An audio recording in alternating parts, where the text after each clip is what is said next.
Well, I love envisioning the earliest Christians who were persecuted, often harshly mistreated by both Jewish and non-Jewish opposition throughout that first century.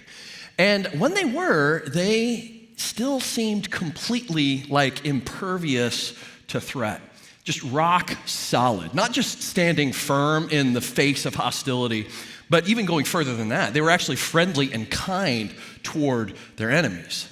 So you've got Paul, who's an early church leader in that first century, encouraging Christians in Corinth by saying things like this. He says, "We are afflicted in every way, but not crushed, perplexed, but not driven to despair, persecuted, but not forsaken, struck down, but not destroyed." And then he says to Christians in Rome, he says, "Bless those who persecute you. Bless and do not curse them. Do not repay anyone evil for evil, but do what is noble in the sight of everybody. Never avenge yourselves, but leave room for the wrath of God. You let vengeance be God's business, not yours. Instead, if your enemies are hungry, feed them. If your enemies are thirsty, you give them something to drink. Do not be overcome by evil, but rather you overcome evil with good."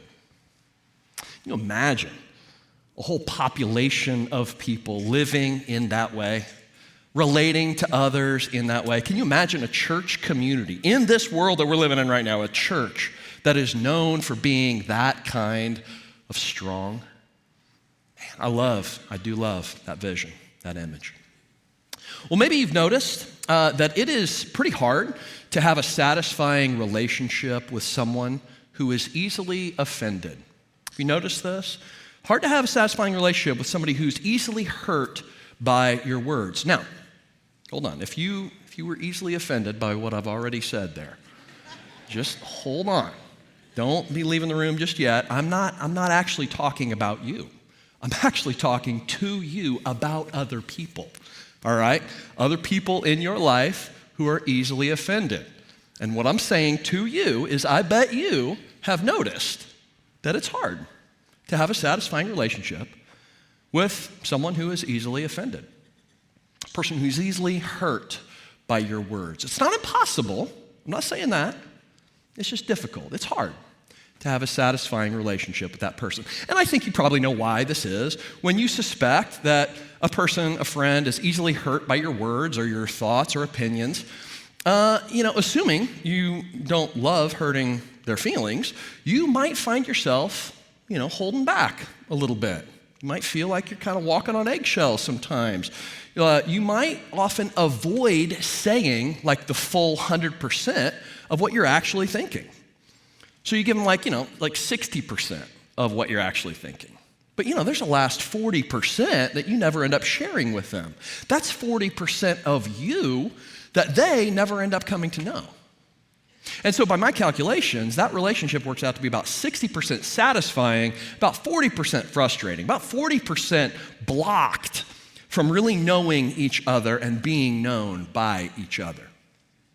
Now, there's a lot of reasons why a person might be easily offended, easily hurt by words and opinions from other people. Maybe a person could have been exposed as a child to a lot of hurtful words in their past. They wouldn't have had to have grown up in a verbally abusive environment per se, but just one, where there was a lot of criticism or maybe a lot of anger in the home. Or, of course, on the other end of the spectrum, a person could have been underexposed to negative feedback of any kind when they were a child, and then they, of course, grew up on a strict diet of praise and only praise. That would mean that you would feel like negative feedback of any kind is a little dangerous if you grew up in that kind of environment. And of course, a third possibility is that a person could just be raised in a culture that gives certain advantages to the offended. Kind of rewards that experience of being offended. So my daughter, whenever I playfully or legitimately forget how old she is, which is fairly often, she has learned to kind of feign offense to get a chuckle. And, I'll be like, "Harper, how old are you again?" And she'll be like, "Dad, how rude." I'm so offended that you would, forget your daughter's age. How could you? And now, what's going on there? Is she genuinely offended? I kind of doubt it. She could be, but I kind of doubt it because she knows I can't remember anybody's age in my house. I can't remember my age half the year. So I don't think she's actually connecting. I don't think she's offended there. Well, where'd she get the punchline from? Like, where's she picking this up? Did she pick it up from somebody else in the house? I don't think so. From my observation, I don't think she's getting it from anybody else in the house. I think she's picked it up just from being a part of a culture that doesn't just pretend to be offended. Now, our culture knows that being offended comes with some positional perks. Not relational perks, but positional. So it's not uncommon for you to find people leveraging their experience of being offended into a kind of advantage over someone, a kind of position of authority over the offender. See, when I can claim that you've hurt me, that gives me a kind of power over you. If I am offended by what you've said, it's very believable to everyone who's paying attention that you are the bad guy and I can look down on you from a moral high ground. I have the right to be angry at you, I might say. I can be outraged at you, which, feels very powerful. I might even have the culture's permission to retaliate against you. Culture will be on my side. It'll take my side. That's because this culture, for the most part, aims to protect victims and punish villains, which, given the alternative, this is the kind of culture I prefer to live in. But what that means is being more and more easily offended as time goes on might just be a predictable byproduct of growing up in this culture. But ultimately, being easily offended isn't going to do our relationships any favors. It's hard on those. When our offendability goes up, the quality of our relationships goes down. When everyone in a culture is easily offended, don't be surprised. You can expect relationships to suffer. They're going to suffer. So maybe you're already tracking with me, and maybe actually you're way out ahead of me, further than you should be actually, and you're already thinking like, yes, I want to be totally unoffendable. If being offendable is a bad thing for relationships, then all right, I want to be totally unoffendable. That must be a good thing. So our whole culture should be totally unoffendable. Well, hold on here. I wouldn't go there too fast because just shifting to the other extreme could actually come with some problems too. There's actually a way of being so unoffendable that it can be detrimental to our relationships. It's actually a fairly common version of this. It's a more stoic way of becoming unoffendable by choosing not to care about anything, flipping the numb switch. Maybe you've discovered that apathy switch in the back of your brain. You can just kind of flip that switch on to turn on the apathy and to shut off the feelings so you could stop caring. Flipping that switch enables you to suppress any unpleasant emotions, for example, like the feeling of being offended. You can suppress that so you don't have to feel those unpleasant emotions. You can just stop caring what people think about you. So you flip that switch and you can say, I don't care what you say about me. I don't care what you think about me. You are nothing to me. Yeah, well, if you live like that, if you turn on that kind of apathy switch, that kind of heartless apathy shield every morning, you're probably going to be pretty effectively shielded from people's criticisms. You will indeed be unhurtable, unoffendable. But if it comes at the expense of caring, well, then in the end, your relationships with people are going to suffer. They're going to suffer that way too.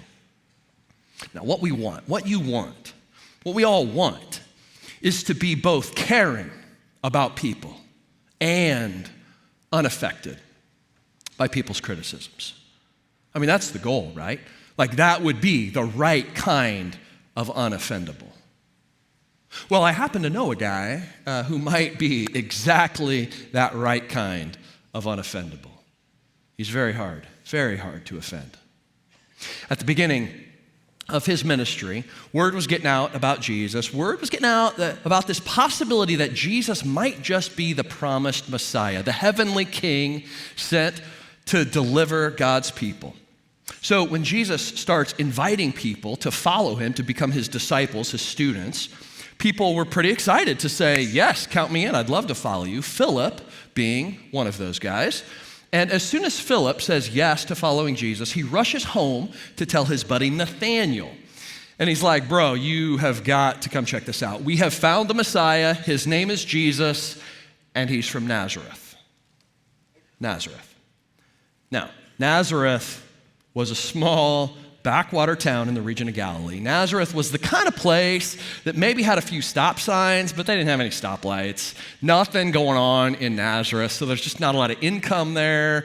Nothing close, nowhere close to like an educational or commercial hub where, important things are happening. Everybody in the region knew that Nazareth was a kind of nowhere with a bunch of nobodies living there, right? And so when Nathanael hears that this supposed Messiah is from Nazareth, his expression out loud, he says out loud that common geographical bias of the day, one that maybe everyone was thinking, but no one was saying out loud until Nathanael says, Nazareth? Can anything good? Has anyone at every point in history anything good ever come from Nazareth? Philip's like, well, maybe. Why don't you come? Check it out for yourself. So Philip takes Nathanael to go see Jesus, and as Jesus sees Nathanael approaching, he says, here truly is an Israelite in whom there is no deceit. And Nathanael's like, you know me? How do you know about me? How did you know that I'm a tell it like it is kind of guy? Like I'm a call him as I see him, truth-telling kind of guy. How is it that you seem to know how I am? And Jesus replied, Nathanael, I could see you under the fig tree before Philip found you. And then Nathanael exclaimed, Rabbi, well, you are the Son of God, the King of Israel. Such a curious, intimate little exchange here between Nathanael and Jesus. We don't really know any details about that fig tree, like what's up with the fig tree thing, like what's going on, like why is this fig tree spot so significant to Nathanael? I don't know, there's a lot we don't know, we can just speculate. But it appears that by mentioning it, Jesus is signaling to Nathanael that he knows the secret parts of Nathanael's life that only God would know about. If you were in that situation, would that be comfortable or uncomfortable for you? Like if you were to find yourself in a conversation with God, you're standing there before him and you are fully realizing that he knows everything about your whole life, every foolish thing you've ever done, said, thought, felt, believed. Maybe Nathanael in that moment is thinking, oh no, this guy knows everything about me, including the last offensive thing I just said about him a minute ago to Philip. That was a really ugly, prejudicial, bigoted thing to say. I slurred this one who might actually be my king. Oh my goodness. And his family? And it's oh man. Fortunately for you, for me, and for Nathanael, this Jesus guy is a pretty hard guy to offend. So instead of focusing on Nathanael's insult, or even focusing on his ignorance, instead of paying attention to the history of offensive things that a brash guy like Nathanael has probably said in his life, Jesus instead opts to focus on and even affirm a positive part of Nathanael's character.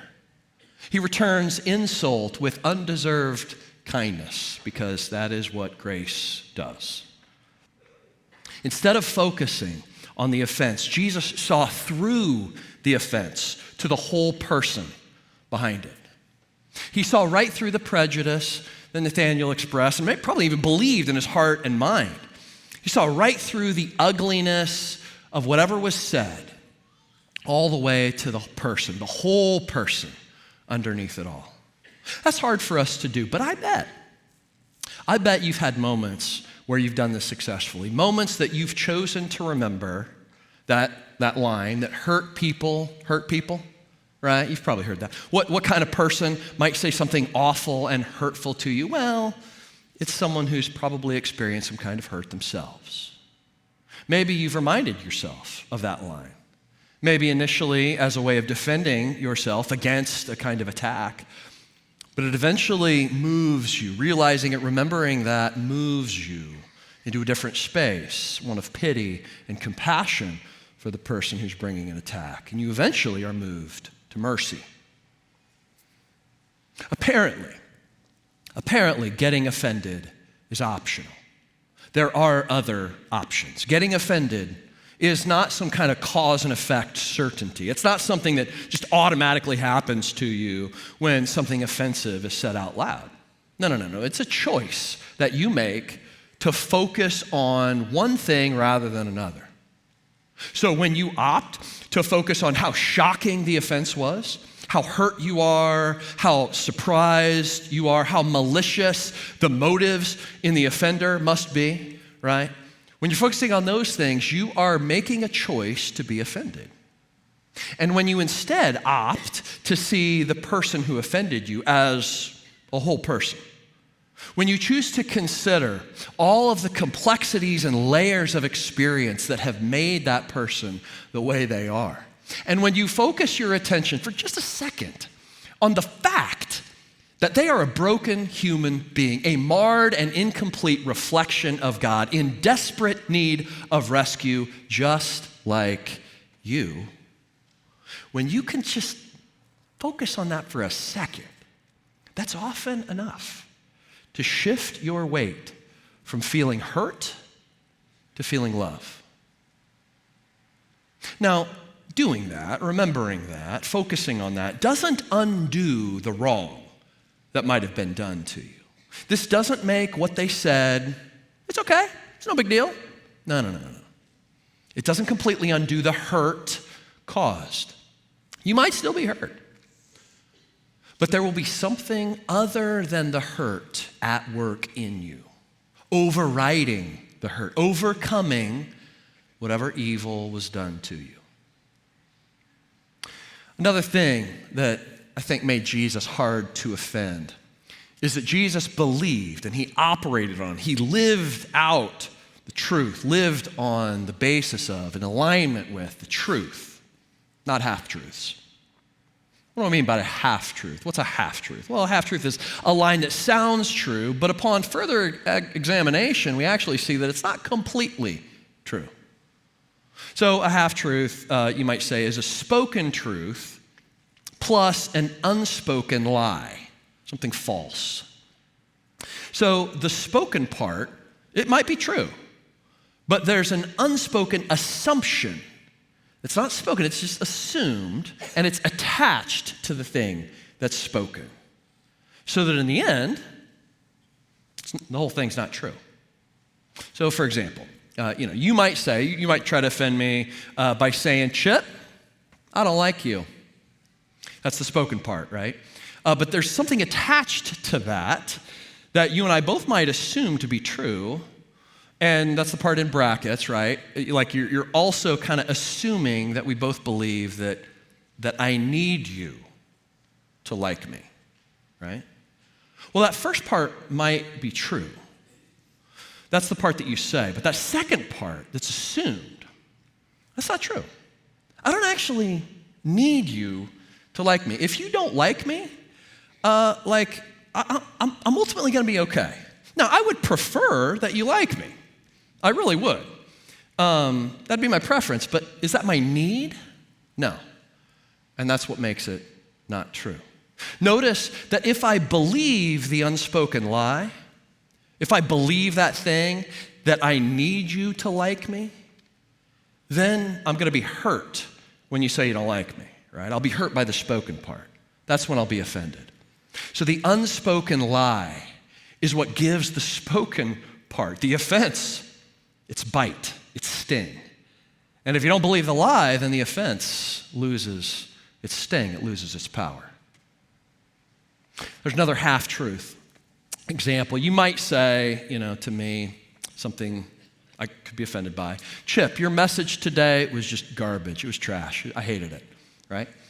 Now, that's the spoken part. The unspoken assumption, the unspoken lie would be, and Chip, every message you deliver needs to be excellent according to everybody, right? Everybody needs to think it's awesome, right? Well, the second part's not true, right? Now, what you said to me might be true. This message might be garbage.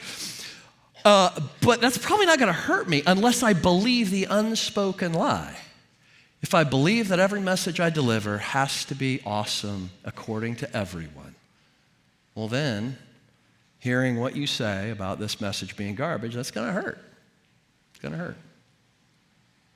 See, totally believing half-truths, believing half-truths wholesale, just swallowing the whole thing, that's what gets us in trouble. That's what gets us hurt.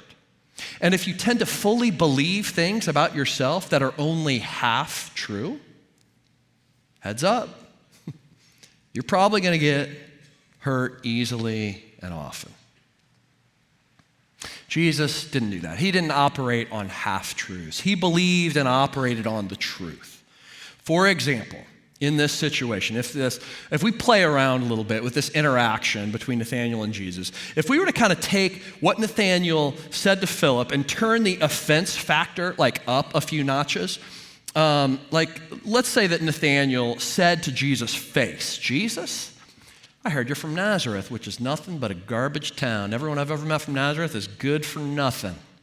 So I assume you're pretty worthless too. I think we could all agree that that'd be a pretty offensive thing to say to Jesus.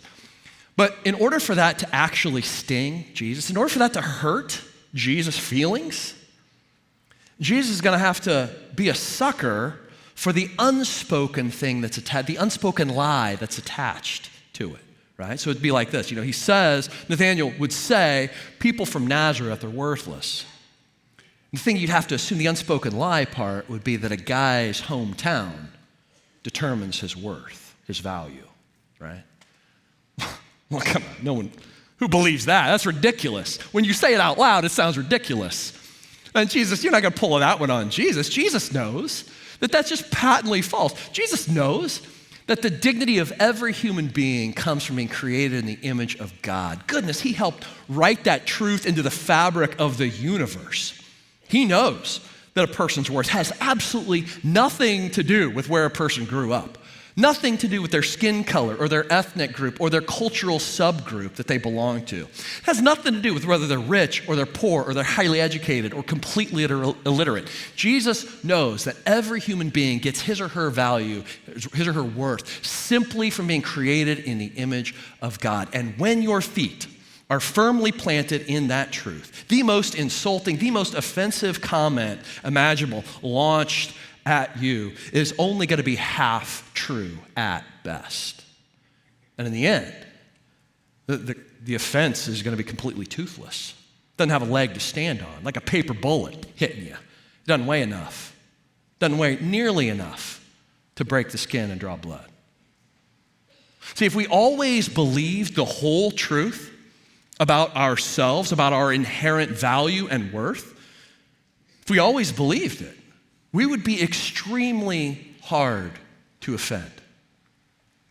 Sometimes our being hurt is actually less caused by what someone else has said. It's actually more caused by a voice inside our heads. You know what voice I'm talking about? It's that voice, I bet you're familiar with it. It's a voice that often uses the word enough, right? I'm not pretty enough, not smart enough, successful enough, disciplined enough. You know what voice I'm talking about? Like you might already be so familiar with that voice that you're in the habit of just shutting that voice down. When you hear that voice saying you're not whatever enough, you're just like, voice, shut up. I'm done listening to you. That might be your tactic for dealing with that voice. And that's not a bad tactic. You can still do that. This week, I want you to experiment with another tactic. The next time you hear that voice telling you you're not enough, I want you to dare that voice to just keep talking. I want you to challenge that voice to finish the sentence.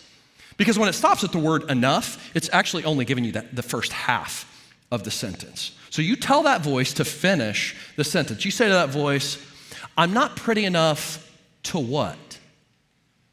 I'm listening. Keep going, I'm listening. I'm not smart enough to what? To be valuable? Is that what you're trying to say? I'm not successful enough to be loved? Really? I'm not disciplined enough to be made in the image of God and be intrinsically mind-blowingly valuable because of his love? Is that what you're trying to say? And once that voice in your head has completed the full sentence, I want you to take it out and I want you to show it to Jesus and see what he thinks of it. I bet he won't think much of it. Heads up. We live in a world that would have you believe that you get your value from all kinds of things. How productive you are, how much you bring in, how popular and liked and physically attractive you are, how competent you are. It's false. Your value ultimately comes from a God who loves you. And when you operate your life according to that truth, you become extremely hard to offend. And what's more, you actually set yourself up for some really great, satisfying relationships. The religious leaders accused Jesus of saying things that he just didn't say. They were saying he had been stirring up trouble with his teachings about God's kingdom. They accused him of corrupting the very people that he was actually coming to rescue. He's standing there before Pilate, and the room is just filled with angry yelling, contempt, offense, just catastrophic misunderstanding filled the air all around Jesus. And as an insult, they dressed him up in a royal robe and a crown made of thorns just to mock him and his claim to be God's all-powerful king. And in all of this, Jesus remained just rock solid, extraordinarily quiet, saying nothing to prove his case, saying nothing to defend himself, like a sheep that's silent while it's getting sheared in those dark moments before its death. Jesus didn't say a word. You want an image of somebody who is unoffendable in all the right ways? I want you to picture a thorn-crowned Jesus wearing a purple robe, presented in abject mockery, standing before a jeering crowd that is shouting for his execution, and he is looking at that crowd and silently loving them, preparing to lay his life down for each and every one of them. That's the image. Wait a second, you actually know. That's only the beginning, isn't it? That's not even the climactic image, is it? Because from there, they let him out to be crucified. Crucifixion being the most excruciating, most humiliating execution that was available at the time. You were beaten and whipped, paraded through a sneering crowd with a crossbeam on your back, stripped completely naked, and hung on a cross with spikes through your wrists and ankles. Raised up to die a most undignified death before a crowd who believed you deserved it. Was he hurt? Of course he was hurt. He was surely as hurt as he was human. But there was something other than hurt that was driving him. Something was overriding the hurt, overcoming the offense. And so he prays. He's hanging on the cross, and he prays. He prays a prayer not for justice and not for revenge on his enemies. He doesn't pray a prayer for anything related to his own hurt. Instead, as he hangs on the cross, Jesus prays for those who were unjustly executing him. And he says, Father, forgive them, for they don't know what they're doing. That's a guy.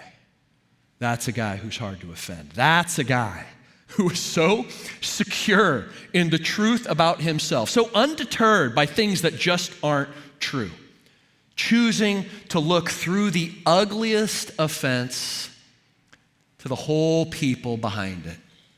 That's a guy who's hard to offend in all the right ways. As the world's most innocent human being, the stage was set for him to be the most offended human being who's ever lived. But that's not what Jesus chooses. Jesus actually responds with a most radically unoffendable grace. When you are grounded in the truth about yourself, you're able to see the whole truth about those launching insults and offenses at you. Not only will you be unshakable against insult and offense, but you will be freed up to live a life of rich relationships, the kind that God himself enjoys, even enjoys with people who are difficult. Jesus says in Luke 6, he says, love your enemies. Do good to those who hate you. Bless those who curse you. Pray for those who mistreat you. If someone slaps you on the cheek, you offer the other cheek also. If someone demands your coat, offer your shirt.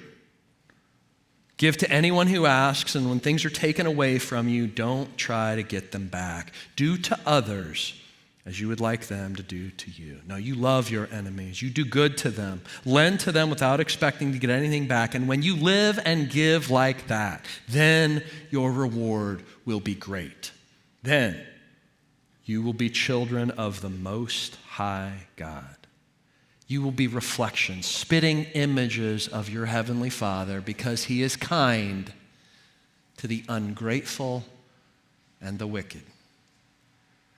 And when you are merciful to others, as your Heavenly Father has been merciful to you, you can bet you're going to be hard to offend in all the right ways.